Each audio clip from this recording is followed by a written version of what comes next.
L'étude ce matin est un peu différente, bien qu'on trouve notre source dans les Écritures. J'ai lu dernièrement un livre qui s'appelle « Être membre d'une Église ». À quoi ça sert?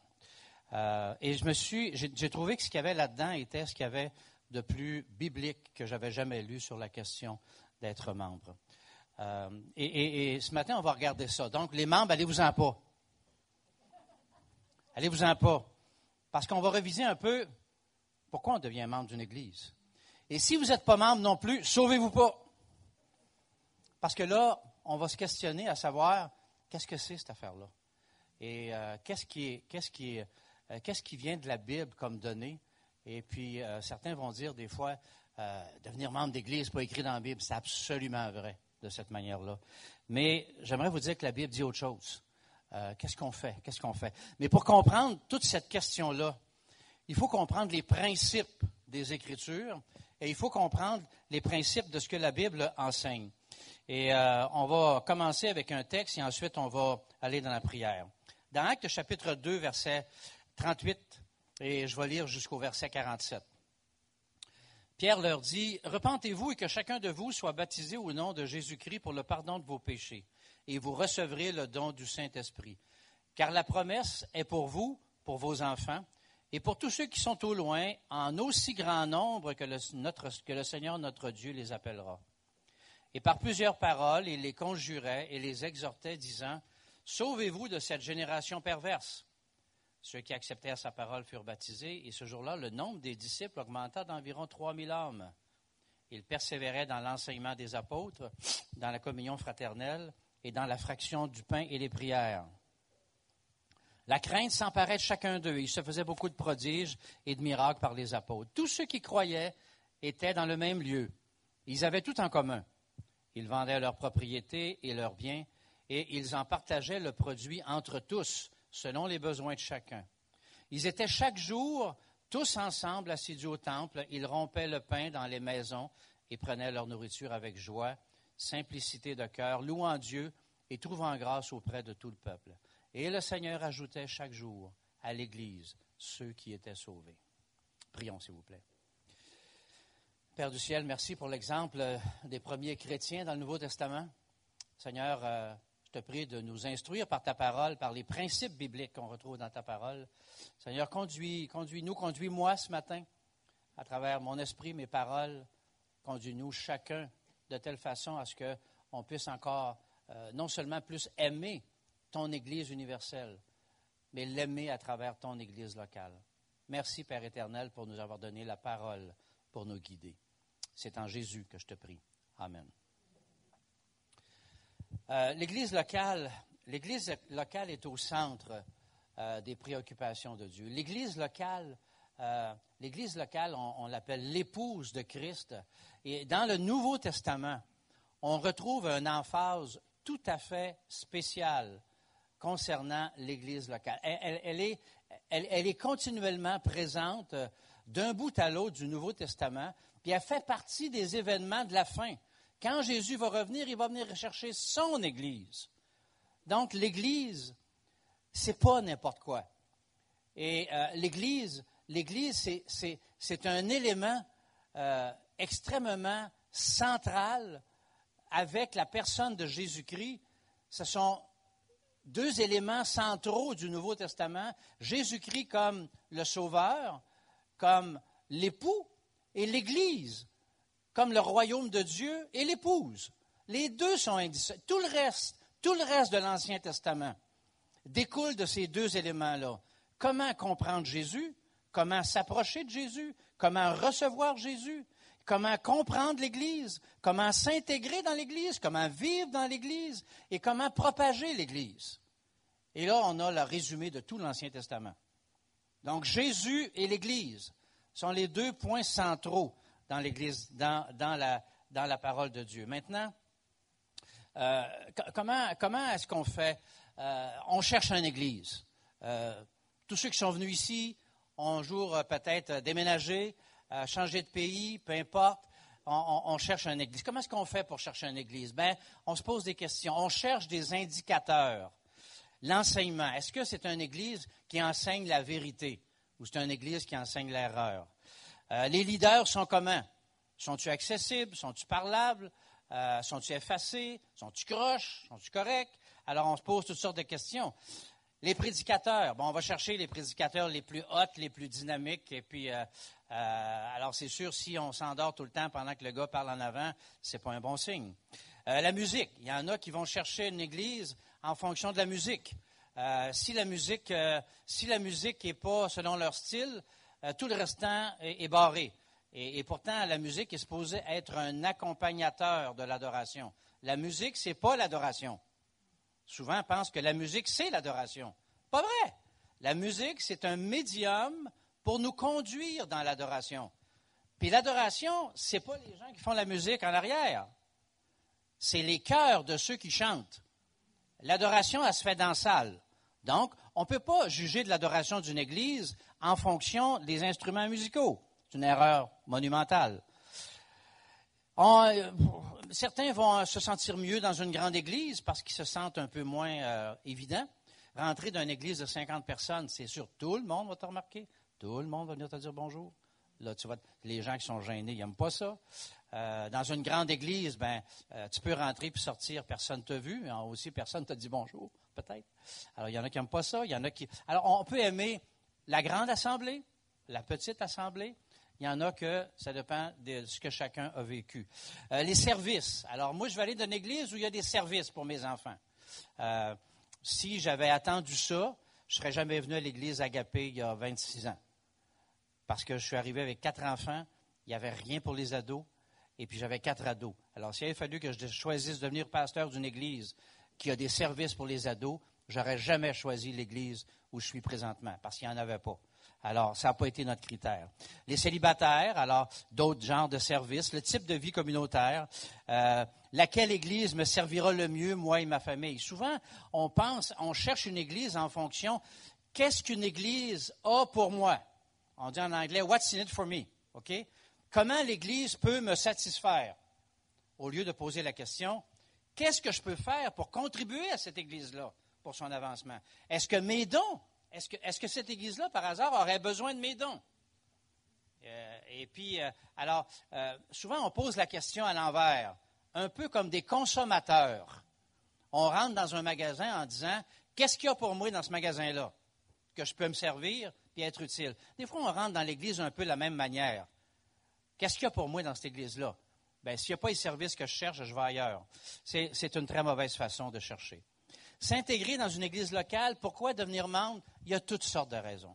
Il y en a qui vont dire, moi je suis chrétien, puis je peux vivre ma vie chrétienne tout seul, sans être membre d'une église. Puis je peux aller d'une église un dimanche, d'une église un autre dimanche, puis d'une église un autre dimanche, puis ça ne fait absolument rien. En fait, moi je suis chrétien dans l'Église universelle. Donc dans l'Église universelle, il y a bien des églises, donc je vais aller là où ça me tente. C'est une réflexion. D'autres vont dire, je prends ma nourriture sur Internet, parce que on a les meilleurs prédicateurs sur Internet. Il y en a qui ont vécu des mauvaises expériences dans le passé. Puis croyez-moi, des mauvaises expériences à ne pas sous-estimer. Ça m'est arrivé rarement, mais très rarement. Mais j'ai dû, à ma connaissance, à 2 reprises dans ma carrière pastorale, de dire à des chrétiens, sors de là. Sors de là, ça n'a pas de bon sens.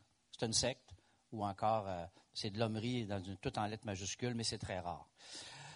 Des fois, pour certaines personnes, ils ne comprennent pas vraiment l'Église locale, à quoi ça sert et c'est pourquoi.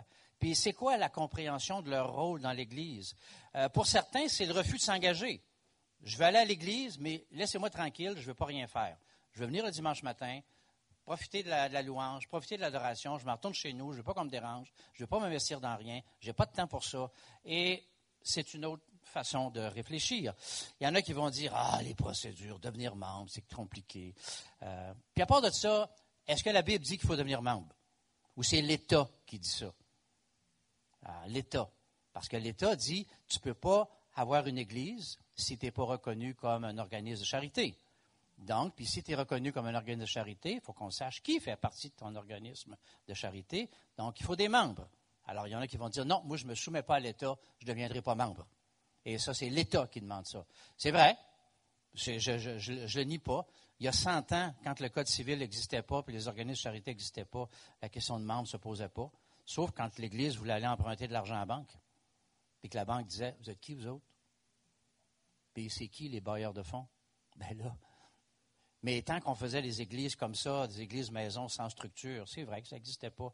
Puis est-ce qu'il y en a qui vont dire, oui, mais en devenant membre, ça nous donne le droit de prendre part aux décisions puis de voter. Il y en a qui disent, il y en a d'autres pour voter qui votent. C'est une autre façon de voir. Ils n'ont pas besoin de mon vote. Pourquoi je deviendrais membre juste pour voter? Alors, c'est des réflexions, légitimes ou pas, mais c'est des réflexions qui trouvent leur source dans toutes sortes de choses. Qu'est-ce que la Bible dit? L'essentiel de ce que la Bible dit. Une des choses qui est importante, du moment qu'on est lié à Christ, qui devient notre Sauveur et notre Seigneur, on fait partie de son Église universelle. Le seul membre, le seul que je connais, qui est monté au ciel, ayant uniquement son membership de l'Église universelle, c'est le bon larron. Il n'a pas eu le temps de fréquenter personne. Il est mort de suite. Et d'autres, peut-être, qui sont morts en acceptant le Seigneur dans les derniers moments de leur vie. Mais effectivement, chaque croyant fait partie, premièrement, de l'Église universelle. Et ça, c'est l'Église de Christ. C'est l'Église de Christ. Mais, pour ceux qui sont restés sur la terre, on ne peut pas assister physiquement à l'Église universelle. Il n'y a pas d'adresse pour l'Église universelle. Il n'y a pas de lieu de culte. Il n'y a pas un pasteur de l'Église universelle à part Jésus. Donc, on ne peut pas assister à l'Église universelle. Donc, on doit se retourner à l'Église locale. Alors, Jésus nous demande de nous intégrer dans une Église locale afin de développer une communion fraternelle avec d'autres croyants, d'y être enseignés et de grandir et de servir. Alors, partout dans le Nouveau Testament, il est clair que le chrétien, le pas normal pour un chrétien après sa conversion, c'est de joindre une église locale. Et on ne retrouve nulle part dans les Écritures l'église locale qui change à tout bout de champ. On voit que les gens sont attachés à une église locale. On va voir un peu plus tard comment l'église locale est un corps, l'église locale est une structure. Alors, imaginez que les parties de votre corps décidaient d'aller s'implanter sur un autre corps pendant un petit bout de temps pour voir comment ça se vit. Et puis, alors imaginez que je ne sais pas, moi, vos cheveux décident d'aller sur une autre tête pour voir comment on réfléchit dans cette tête-là. OK. Fin de la comparaison. Je ne veux pas vos cheveux au cas où vous y pensiez. Mais vous savez, un corps, c'est des morceaux qui fonctionnent ensemble, qui ont un don, qui ont une fonction, qui ont une raison d'être et qui font que le corps fonctionne. Donc, il y a une raison d'être à tout ça. Alors, certains événements, alors on revient dans notre texte des Actes, il y a certains événements qui ont été caractéristiques de l'Église des Actes des Apôtres. Alors, les premiers chrétiens ont formé une communauté. Bien, à ce moment-là, au niveau du livre des Actes, on était dans une communauté, c'était vraiment une commune, OK? On a fait une commune, on va l'appeler comme ça. On se retrouve mieux dans ce mot-là. Ils étaient tous ensemble. Il n'y avait pas d'autre chose. L'Église commençait, l'Église naissait. Et ils ont tout mis en commun. Puis on nous dit que ça a grandi jusqu'à 5000 hommes, sans compter les femmes et les enfants. Hey, c'est du monde, ça.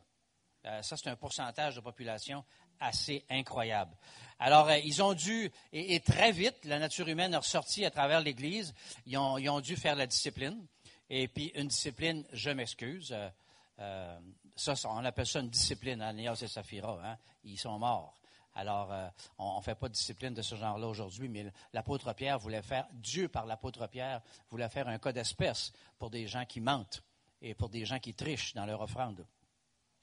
Alors, les gens se retrouvaient au portique de Salomon et la Bible dit dans Acte 5 que le peuple les louait. C'est sûr, ça devait être du monde transformé par l'Évangile. Quand dans une ville, 5000 hommes, sans compter les femmes et les enfants, sont transformés par l'Évangile, avez-vous idée de quoi ça a l'air comme résultat? Alors, c'est majeur au niveau d'une ville. Alors, très vite pour les services, ils ont dû s'organiser. Ils ont dû se donner une structure parce que les anciens, les apôtres, ne pouvaient pas servir aux tables, donc ils ont nommé des diacres. Les diacres étaient là pour servir. Donc, ils n'ont pas eu le choix, comme Église, de s'organiser. Ils n'ont pas eu le choix de s'organiser. Et puis, pour s'organiser, ils ont dit, on ne peut pas prendre le dernier venu pour être diacre.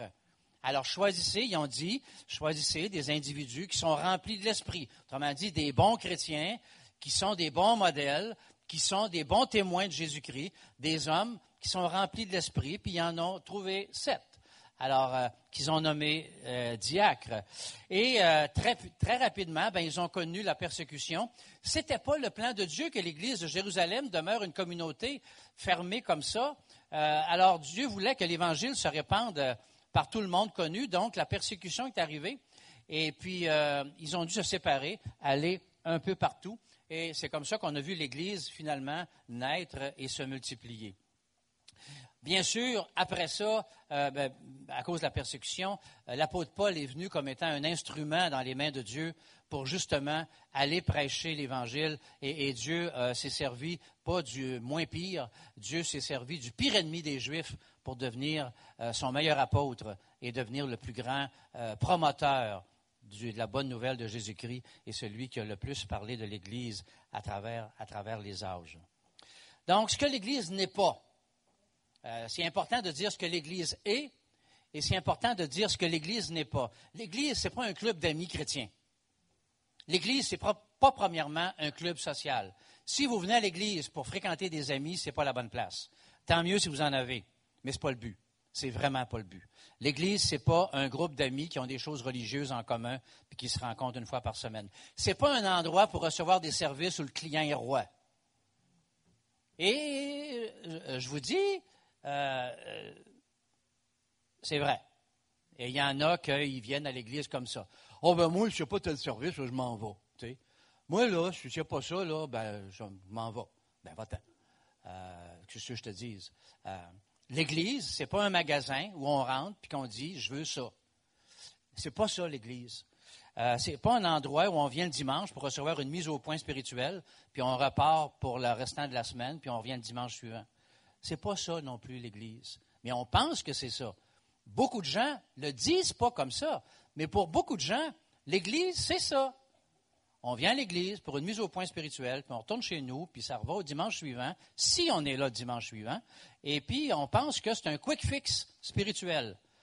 Mais ce n'est pas ça, une Église. C'est pas ça, une Église. L'Église, premièrement, et si on regarde bibliquement ce qu'est l'Église est une autorité. Dieu a institué les gouvernements. C'est intéressant. Dieu a institué l'autorité dans ce monde-là. Dans Romains, on dit que toute personne soit soumise aux autorités supérieures, car il n'y a pas d'autorité qui vienne de Dieu. Et les autorités qui existent ont été instituées par Dieu. Des fois, on ne comprend pas toujours Dieu en matière d'autorité gouvernementale. Mais bon, Dieu est souverain. Vous avez qu'à regarder l'histoire de l'Ancien Testament à travers les mauvais rois juifs. On ne comprend pas. Mais Dieu a un plan, une raison qui nous est inconnue. C'est pourquoi celui qui s'oppose à l'autorité résiste à l'ordre que Dieu a établi, et ceux qui résistent s'attireront une condamnation sur eux-mêmes. Ça, c'est un point de départ. L'autorité, qu'elle soit gouvernementale, qu'elle soit ecclésiastique, qu'elle soit familiale, elle vient de Dieu. Dieu n'a pas créé un chaos. Dieu a créé une autorité. Et très tôt dans l'histoire du peuple juif dans le désert, Dieu a institué une autorité. Il y avait Moïse, et ensuite il y a eu les anciens. Moïse a établi 70 anciens. Ensuite, dans la période suivante, quand ils sont rentrés après Josué, il y a eu des juges. Après les juges, il y a eu des rois. Et il y a eu les prophètes. Donc, de toute histoire, Dieu a voulu qu'il y ait de l'autorité pour la gouvernance. C'est un principe biblique. Maintenant, l'homme est pécheur. L'homme pervertit la gouvernance que Dieu établit, et c'est ce qui nous permet de comprendre que ce n'est pas toutes les autorités qui sont, selon la parole de Dieu, ce n'est pas toutes les autorités qui sont bonnes, même dans les églises. Même dans les églises. Alors, c'est une réalité qu'il faut voir. Maintenant, un jour, toute autorité devra rendre des comptes à Dieu.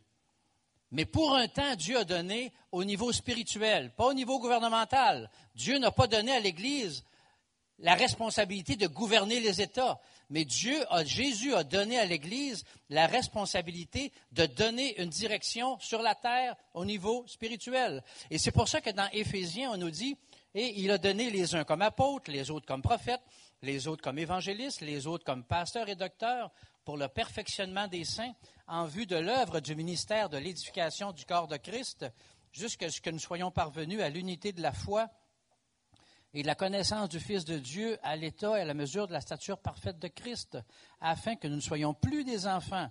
Il y a une raison à tout ça. Afin que nous ne soyons plus des enfants flottants, emportés à tout vent de doctrine, par la tromperie des hommes, par le ruse dans les moyens de séduction, mais que, professant la vérité dans la charité, nous croissions, nous grandissions à tous égards en celui qui est le chef, Christ.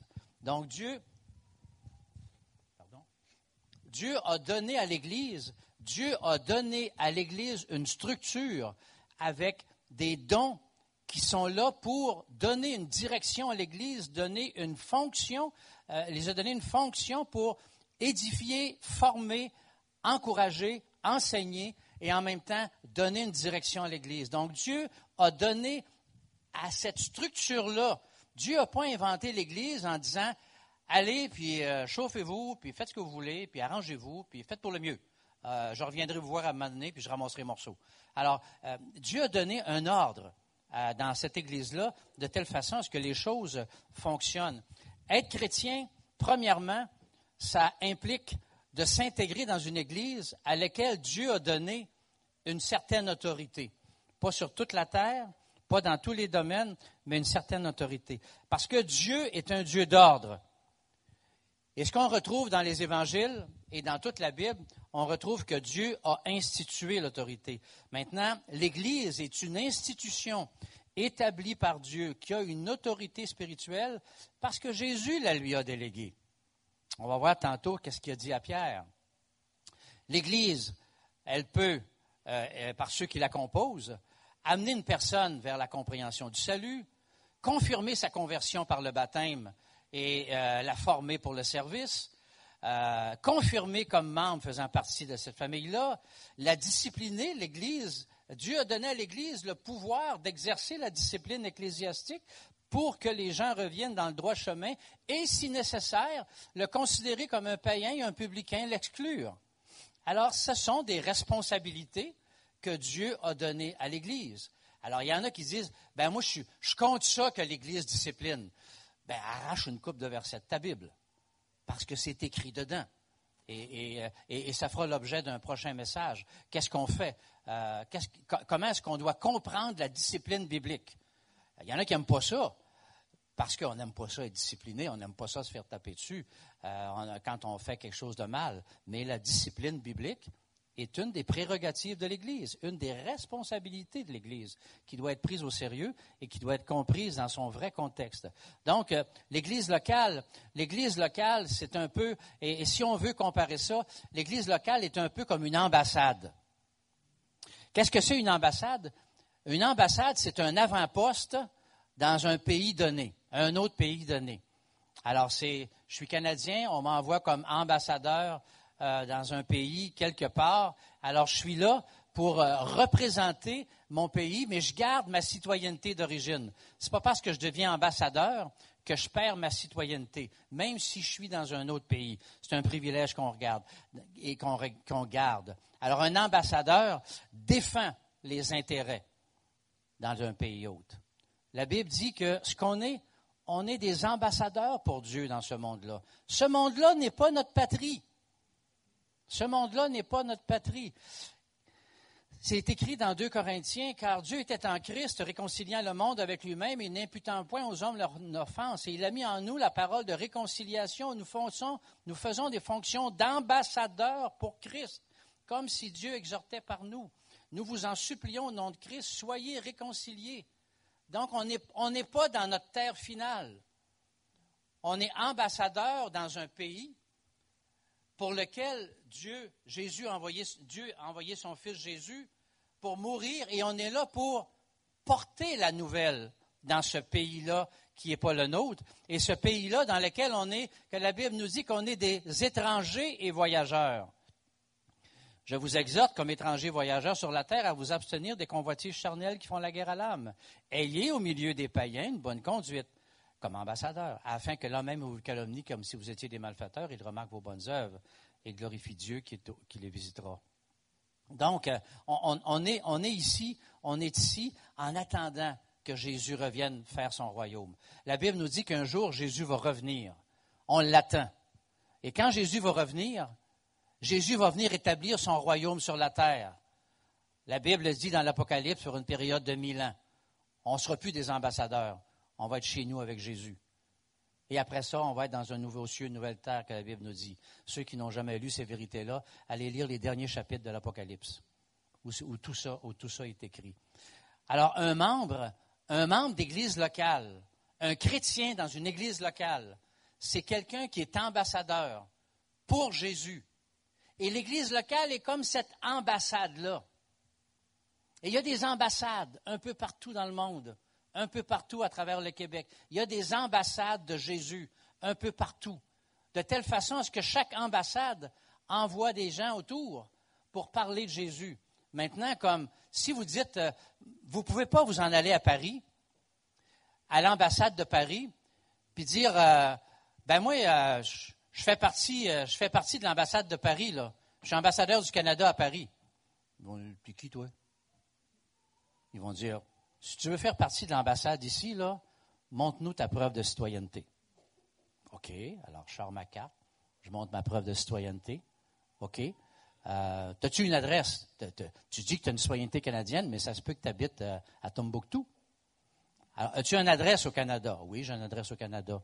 Alors, voici mon permis de conduire, j'ai une adresse au Canada. Toute ambassade a comme responsabilité de définir qui en fait partie et qui n'en fait pas partie. Beaucoup de gens se prétendent chrétiens, mais quand on leur demande d'expliquer le plan du salut, ils ne savent absolument pas de quoi ils parlent. Absolument pas. D'autres vont dire, j'ai été baptisé.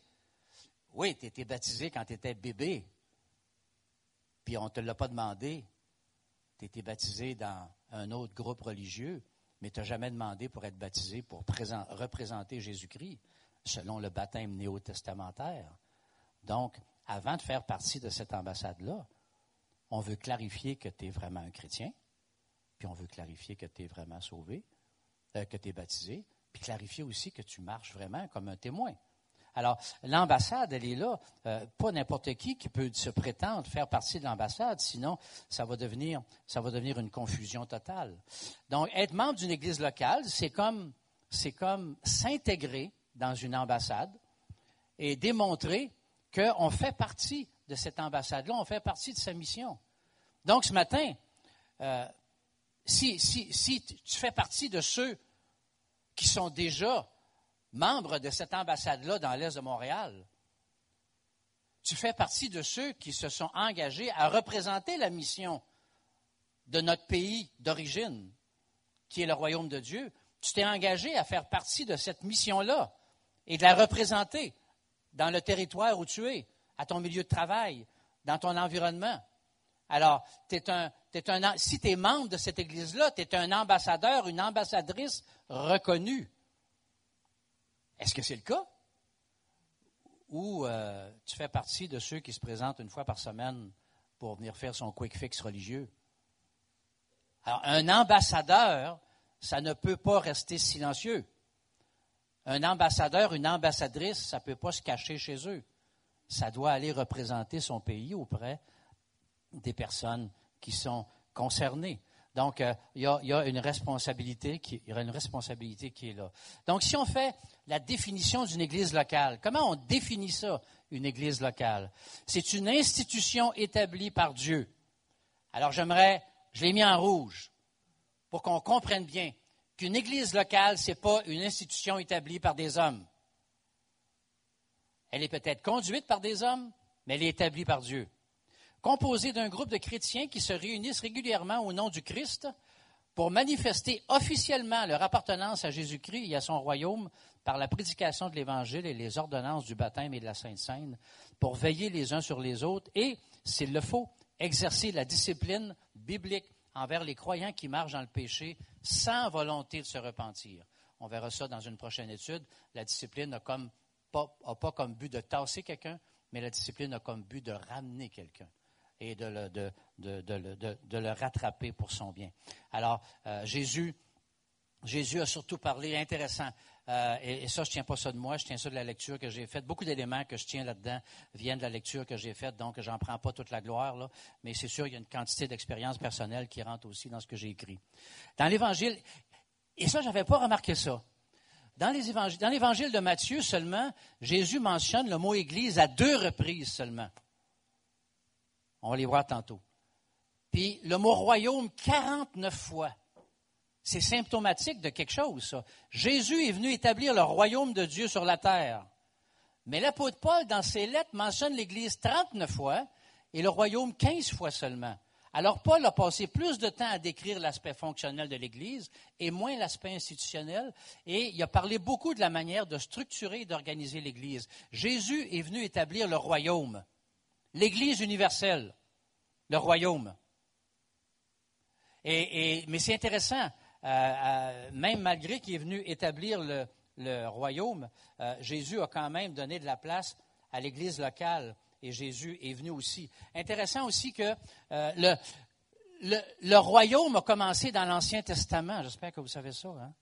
Parce que Jésus s'est créé un peuple dans l'Ancien Testament, les Juifs, qu'il a voulu. Le but de ce peuple-là, c'était de représenter Dieu sur la terre. Alors Dieu a créé le peuple juif avec Abraham, Isaac, Jacob, les 12 tribus, et ensuite sont allés en Égypte, sont venus, sont sortis de là, sont installés dans leur territoire de Canaan. L'objectif que Dieu avait, c'était que la gloire de Dieu soit démontrée au peuple entourant ce peuple-là, que les Juifs représentent la gloire de Dieu dans les contrées environnantes. Les Juifs devaient représenter Dieu. Ils ont manqué le coup, mais ils ont manqué le coup pas à peu près. Et ils ont rejeté Dieu et rejeté Dieu. Dieu les a envoyés en déportation pour leur donner une volée au territoire du Nord. Ça n'a pas marché. Le territoire du Sud n'a rien compris. Quelques 125 ans plus tard, Dieu a envoyé l'autre partie du royaume du Sud en déportation à Babylone. Et ils n'ont encore rien compris. 70 ans plus tard, il les a ramenés. Et sous Ézéchiel et Daniel, il les a ramenés sous le roi Cyrus. Et finalement, ils se sont réinstallés dans leur pays. Ils n'ont encore rien compris. Pendant 400 ans, ils n'ont pas eu aucun prophète qui leur a parlé, jusqu'à ce que Jean-Baptiste arrive. Et cette fois-ci, Jean-Baptiste annonçait le Messie. Et le Messie s'est créé. Dieu a rejeté pour un temps le peuple juif, qui devait être le porte-étendard de son ambassade sur la terre, pour se créer l'Église. Et là, on allait appartenir au royaume de Dieu, non pas par l'appartenance ethnique, mais par la profession de foi. On allait appartenir au royaume de Dieu maintenant par la profession de foi. Et c'est individuellement qu'on rentre dans le royaume de Dieu, dans l'Église de Dieu, et ce n'est pas collectivement. Et ce n'est pas familialement parlant, ce n'est pas par l'historicité de la religion dans laquelle on vient, c'est individuellement par la foi en Jésus-Christ à travers le sacrifice de la croix. Mais la belle histoire, la beauté dans l'histoire là-dedans, c'est que vous irez lire l'Apocalypse. À la fin de l'Apocalypse, le peuple va se convertir, le peuple juif va se convertir et le peuple juif va revenir à l'Éternel parce qu'il va rester toujours le peuple juif. Mais entre-temps, le peuple juif a été tassé pour un temps pour l'Église est devenue le peuple de Dieu. Et c'est de ce peuple-là qu'on fait partie. Et c'est de ce peuple-là qu'on fait partie. Et c'est ça que l'apôtre Paul est venu enseigner. Et c'est ça que Jésus est venu enseigner aussi. Donc, Jésus, la première fois où il a parlé du mot « Église », Jésus parlait à Pierre. Et il dit, « Moi, je te dis que tu es Pierre, que sur cette pierre, je bâtirai mon Église, et que les portes du séjour des morts ne prévaudront point contre elle. Je te donnerai les clés du royaume. Ce que tu liras sur la terre, voyez-vous l'autorité qu'il donne? Ce que tu liras sur la terre sera lié dans les cieux. Ce que tu délieras sur la terre sera délié dans les cieux. Wow! C'est de l'autorité que Jésus donne à l'Église, ça. Mais ici, on parle de l'Église universelle. On parle de la grande Église. Jésus parlait de l'Église universelle. Dans un autre texte, un peu plus loin, dans Matthieu 18, lorsqu'il parle de la discipline, si ton frère a péché, va et reprends-le entre toi et lui seul. Si tu écoutes, tu as gagné le frère. Mais si tu n'écoutes pas, prends avec toi une personne afin que toute l'affaire se règle sur la déclaration de 2 ou 3 témoins. S'il refuse de les écouter, dis-le à l'Église. Enligne-toi pas pour le dire à l'Église universelle. Tu vas avoir l'ouvrage. Alors là, ici, il parle d'Église locale. Et voyez l'autorité qu'il donne à l'Église locale. S'il refuse d'écouter l'Église, dis-le à l'Église. Et s'il refuse d'écouter l'Église, pas un chrétien, l'Église, qu'il soit pour toi comme un païen et un publicain. Je vous le dis en vérité, tout ce que vous lirez sur la terre sera lié dans le ciel. Tout ce que vous délirez sur la terre sera délié dans le ciel. Et à la fin, il dit, car là où 2 ou 3 sont assemblés en mon nom, je suis là. Alors, Dieu, Jésus, a voulu que l'Église ait une autorité. Donc, l'Église, faisons attention avant de mépriser l'Église. Faisons attention avant de dire que l'Église, c'est de l'hommerie. C'est pas de l'hommerie. Ça vient de Dieu. C'est une institution de Dieu. C'est une institution que Dieu a donnée. Alors, Jésus a voulu que l'Église soit là. Est-ce que l'Église est parfaite? Non. Est-ce que les dirigeants d'Église sont parfaits? Non. Est-ce qu'il y en a qui sont pires que d'autres? Oui. Est-ce qu'il y en a qui causent plus de problèmes que d'autres à l'Église? Oui. Est-ce qu'il y en a qui causent, par leur mauvais leadership, des gros scandales détruisant la réputation des églises? Oui. Mais c'est aux chrétiens à avoir du discernement. Et c'est pour ça que quand on rentre dans une église, on examine. On examine la prédication de la parole. On examine la fidélité à la parole. On examine la prédication. On examine la vie de l'Église. On examine la pureté de l'Église. Maintenant, vous ne trouverez pas d'Église parfaite parce qu'elle est bourrée d'hommes et de femmes imparfaits. Mais entre le pire et le normal, c'est là qu'on fait la différence. Et c'est là qu'on fait toute la différence.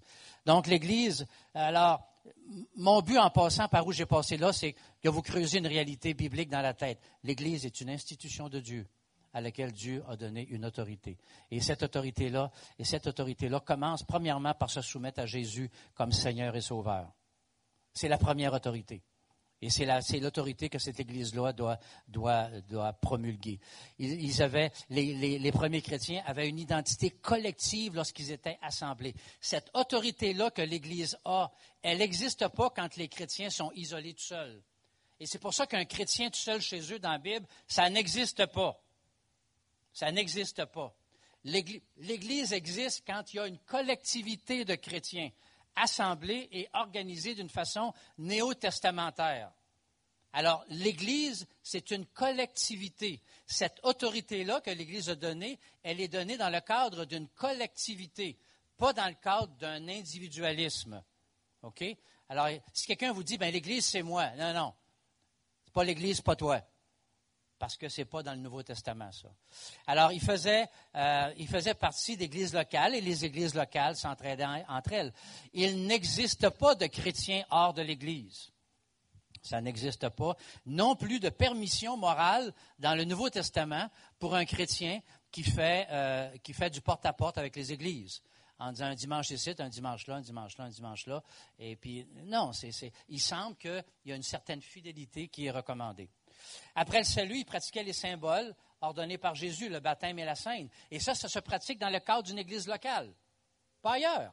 Dans le cadre d'une église locale qu'on pratique le baptême et la cène. Alors, on a les versets qui sont là dans Actes. Alors, pour ceux qui voudront avoir mes notes sont disponibles. Je peux les envoyer par courriel à qui les demande. Et vous pourrez lire tous ces versets-là. Ils étaient encouragés à faire une démarcation entre la lumière et les ténèbres. Parce que justement, les ambassadeurs sont supposés représenter leur pays. Vous voyez souvent aux nouvelles, quand vous entendez parler de des ambassadeurs qui sont rappelés au pays. C'est pas bon signe, ça. Ils ont fait une coche mal taillée, et puis là, ils sont ramenés chez eux, puis d'habitude, c'est pas bon signe. On est appelé à propager la lumière. La vie, l'autorité de l'Église façonne et oriente la vie de ses membres. Parce que l'Église doit donner le ton, doit donner une vision. L'Église, de par ses leaders et ses nombreux acteurs, doit donner une direction. Et c'est ce qui façonne. Il y avait des dirigeants. L'Église nomme ses dirigeants.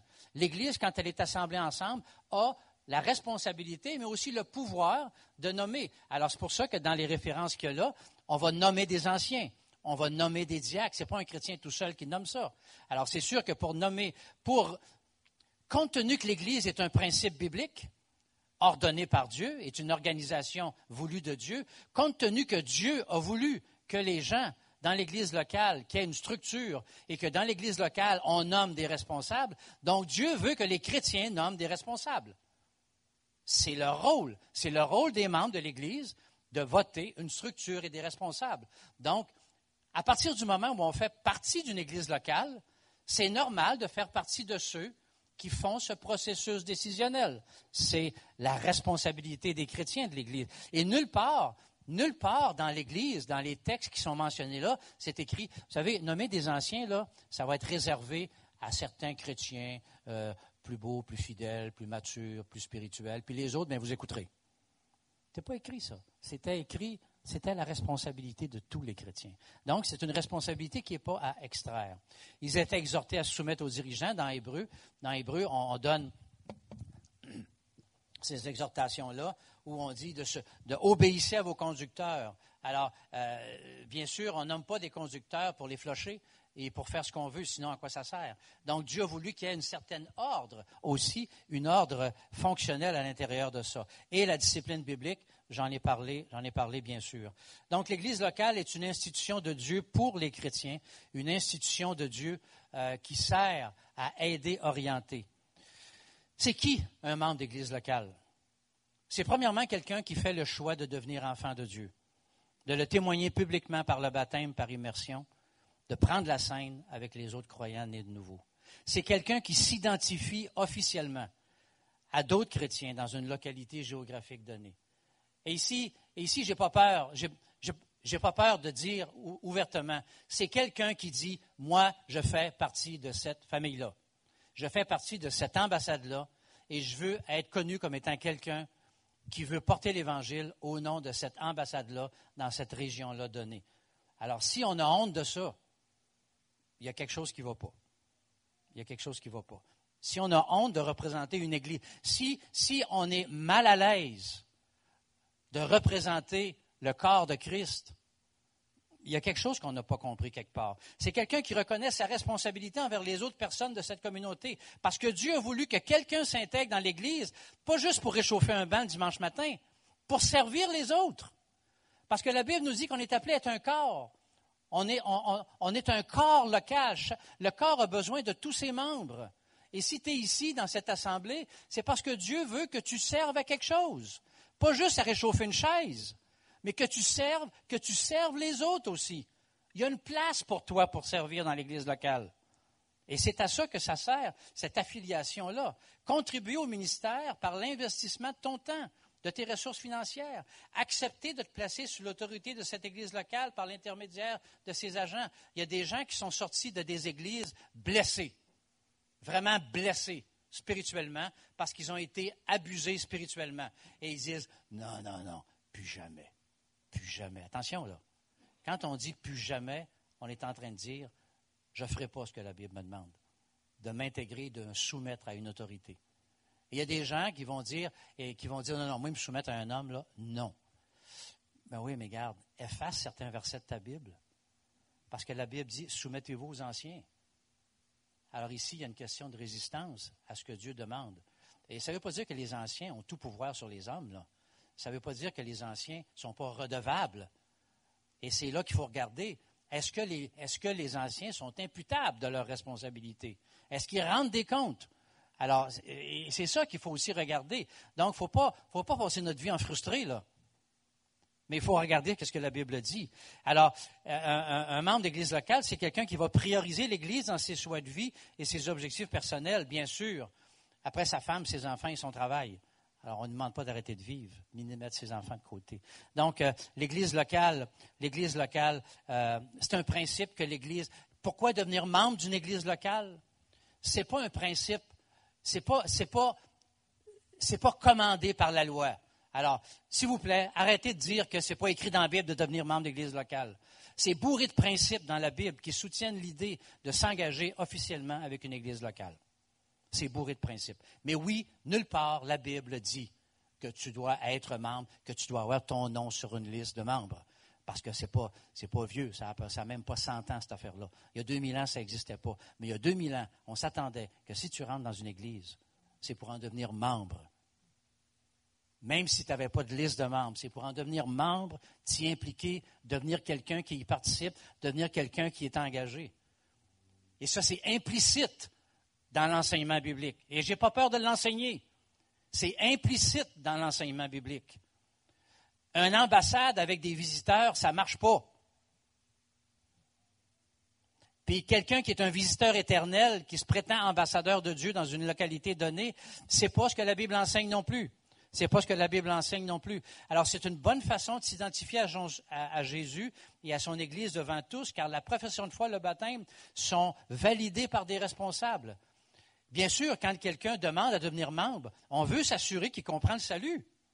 Parce qu'on ne peut pas devenir membre de l'ambassade de Dieu si on n'est pas capable d'expliquer le salut, puis si on n'est pas passé par là. Puis le deuxième pas que Jésus commande, c'est le baptême. Donc, ton baptême, il a eu lieu quand? Il a eu lieu comment? Y a-t-il eu lieu? Donc, c'est des principes, la même chose que si tu t'en vas à Paris, que tu te prétends un ambassadeur du Canada en France, on va te dire, montre-moi ta carte que tu restes au Canada, puis dis-moi ton adresse. C'est le moins du monde, donc, dans l'Église. Et vous savez, si vous allez dans des églises maisons, bien sûr, si vous allez dans certains pays qui sont sous-développés, le membership n'existe pas. Mais je vais vous dire une chose. Les dirigeants de l'Église vont venir vous voir, puis ils vont vous poser des questions. Explique-moi donc le salut. Si tu as à mourir aujourd'hui, est-ce que tu es sûr d'aller au ciel? As-tu été baptisé? Alors, qu'il y ait un membre à charte ou qu'il n'y en ait pas, on va faire exactement les mêmes vérifications. On va faire exactement les mêmes vérifications.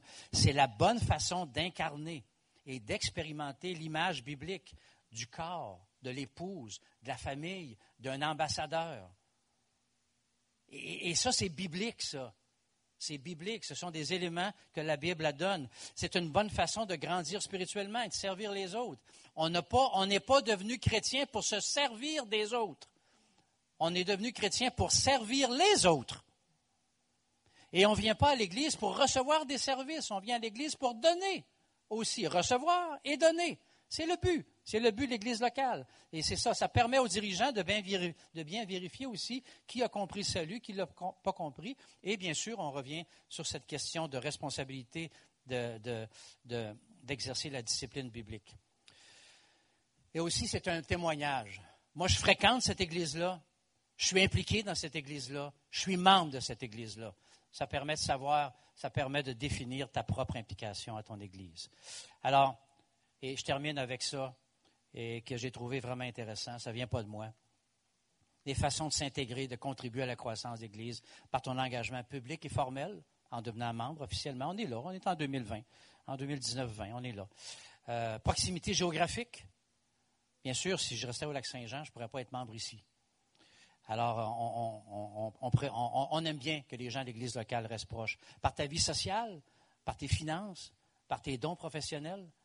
Tes dons professionnels dans le sens que si tu as des dons, si tu as des qualités professionnelles quelconques, l'Église a besoin de toutes sortes de compétences. Toutes sortes de compétences. Et il n'y a rien de mieux que de les mettre au service. On est content d'avoir un Benoît qui est là, qui sait gérer des pitons. Et alors, merci Seigneur pour des gens. Merci pour ceux qui font de la musique, qui ont des compétences en musique. Merci pour Jean-Yves qui fait les finances. Merci pour d'autres qui font toutes sortes de choses. Mais vous savez, l'Église a besoin de ressources. Et c'est pour ça qu'on a besoin de gens qui sont prêts à s'afficher officiellement comme membres et donner des services. Et la mise en pratique, bien sûr, l'Église est là pour offrir des conseils, du soutien et que les gens vont mettre en pratique. Pourquoi tout ça? Parce que c'est rare qu'on parle de ça. Je l'avoue. C'est rare qu'on parle. On a peur. Il y a des pasteurs qui ont peur de parler de la question de membership. Parce que c'est pas dans la Bible être membre. C'est pas vrai. C'est pas dans la Bible être membre comme on le fait en 2019 avec la question des membres à charte. Mais partout dans la Bible, on va retrouver des gens qui sont prêts à dire, moi, ma famille est ici. Je m'implique ici. Je donne mon temps ici. Je donne mes ressources ici. Puis, by the way, je veux que tout le monde sache que je fais partie de vous, de votre famille. Et ça, c'est ce qu'on est appelé à être. S'engager mutuellement les uns les autres. Faire partie officiellement d'une ambassade et de contribuer à l'avancement du royaume dans cette ambassade-là. Alors, je vous laisse avec cette pensée-là. Si vous êtes quelqu'un qui est déjà membre, j'espère que cette étude-là vous a rappelé votre responsabilité. Si déjà vous êtes membre et que vous vous êtes affiché comme membre, sachez qu'il y a un rationnel qui nous implique derrière tout ça. On n'est pas là juste pour être des figurines le dimanche matin. On n'est pas là juste pour recevoir des services. On est là aussi pour donner. Et Dieu t'a équipé. Es-tu prêt à mettre au service et à donner?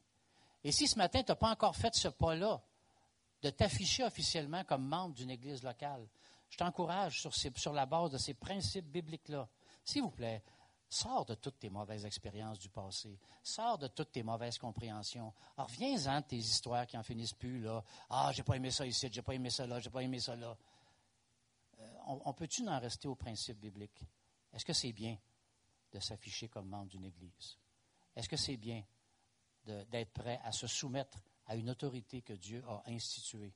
Est-ce que c'est bien de se soumettre à une autorité humaine que Dieu a demandé de se soumettre à? Est-ce que c'est bien d'être là et de contribuer à ça? Si tu crois que oui, bien, viens voir moi ou Adrien et on entreprendra un processus pour en arriver là. Mais on a tous une responsabilité et on ne doit pas avoir peur d'invoquer ces principes-là dans la parole de Dieu. Seigneur Jésus, merci de nous avoir placés dans une église. Merci Seigneur de nous avoir sauvés. Merci de nous avoir équipés.